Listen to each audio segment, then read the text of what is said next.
Hello and welcome to another episode of Section D. We're here at Blackmore Barbers Brighton, and today in the chair we have Harry Bidwell, aka Bidders. What are we doing with your hair then, mate? Just taking a little bit of length and weight out of the top, taper sort of around the bottom. So Harry, how does a young lad from Swindon fall in love with skateboarding and then eventually become a sponsored skater for Route 1? Yeah, so I think it was like my sister's ex-boyfriend. He gave me a Tony Hawk's game, and I just remember as soon as I played that was it. I just loved skateboarding. Got a board for Christmas when I was about maybe like 10, 11. We used to just mess around on it, going down hills on our bums and not really doing tricks or doing things that we thought were tricks. And then as soon as I got a bit older and I went to a secondary school, in my class there happened to be a group of lads, and they were like mad into skating. That's when I properly took it serious and tried to get better. I started going to Route 1 when I was 18 and I went to uni, so they had a spot available and I could hear them talking about it whilst I was setting up a board. Yeah. And I jokingly said, I've been riding Route 1 boards for years, you guys should sponsor me. And then they said, oh, well, we do have a place available. Obviously I just heard that. They said, yeah, just start tagging us and stuff. And it happened quite quickly after that. It was more something just happened. I love making videos, and it's nice to make videos for something, and I really like the brand, and I think they've helped me a lot, and I'd only been sponsored by them for 6 months or something, and then boom, I had an injury that took a year to heal. Yeah, they stood by, they didn't care, they said, it's all good. What was your first professional board? I remember going into ATB skate shop in Swindon. They were quality. They used to get a lot of stick because they started selling scooters, but they always helped me out. They always they always gave me boards for cheaper. I'd snap a board that they'd literally gave me that day, and I'd be like, can you help me out? And then they'd give me a ridiculously cheap board.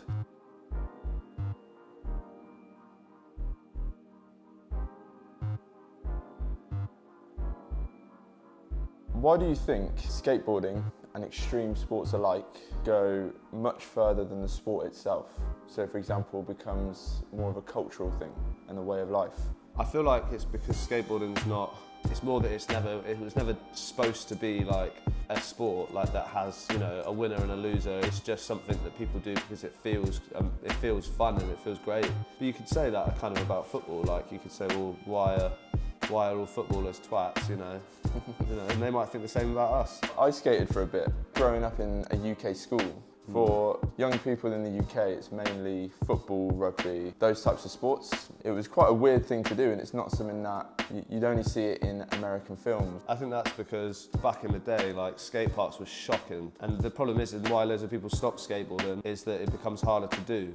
It gets harder, life gets in the way, tricks become harder to learn. A lot of people, they end up just kind of quitting. Nowadays, you've got these massive, brilliant concrete skate parks, and it just makes skateboarding a lot more accessible to get good. What's the best way to learn skateboarding when you first start? Would it be to go straight into going to a skate park, or would it be something to just do on the street? The kind of classic which happened for me and would happen for a lot of people is that you would just use your skateboard to get around as transport, and then you start going to a skate park and trying to turn around on the ramps, go up and down the ramps, drop in. Once you're starting to get the basics, and then you get a little bit better, you just basically copy. You're basically watching your favourite skaters on in skate videos, or I guess now Instagram and YouTube and stuff. Yeah. And then you just try and imitate them and come up with your own kind of way of skating, your own style. And that's probably also why skating's a way of life, more so than conventional sports. You've just got a certain number of positions, and everyone plays them very similar. With skating, you've got vert ramps, you've got street, park. So yeah, it's just a little bit more diverse.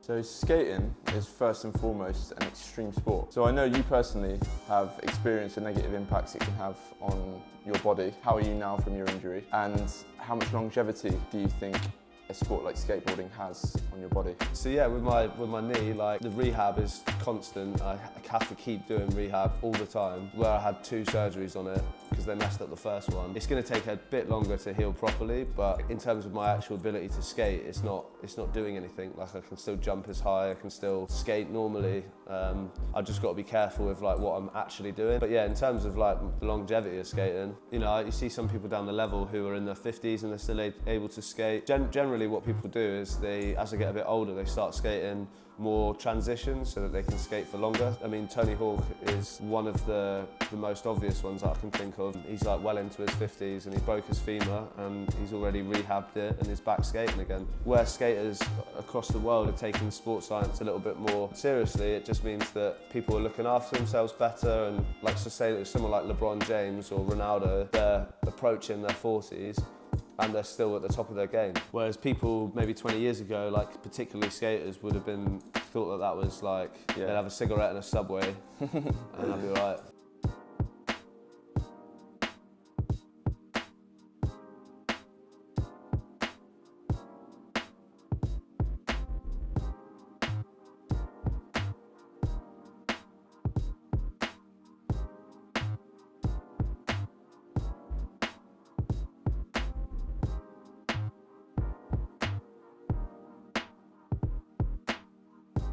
So Harry, what's next for you, man? Are you working on anything at the moment? Something that I was working on with the filmer Paz, I'm trying to make a street park for, I guess, for Route 1. Hopefully it can be something that I can be relatively happy with. The original idea of skate parks is that you learn all your stuff in a skate park, and then the idea is that you can take it to like city infrastructure, if you like. Stuff that, you know, is like handrails, stair sets, like ledges that are just in the streets and that can be used as a skate spot. So yeah, I'm going to be working on that. All right, bro, well, thanks for coming.